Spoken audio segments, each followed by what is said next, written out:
Balancing innovation and tradition. Balancing innovation and tradition is a constant juggling act for the leader. The pressure to move forward with new ideas without losing sight of the practices that have sustained past success can lead to sleepless nights and worry. In the solitude of the night, the leader reflects on how to find the right balance between the new and the proven.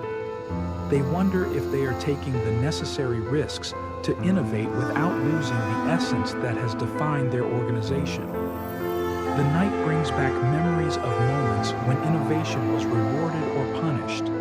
The leader faces nostalgia for traditional practices while contemplating the uncertain future that innovation brings.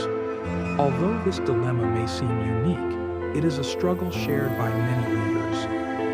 In their sleepless nights, each leader becomes John Doe, searching for the balance between the innovation that drives change and the tradition that ensures stability. Place new ideas on one side of a boss and traditional practices on the other, allowing them to stabilize each other. This balance will guide you to make decisions that honor the past while forging a prosperous future.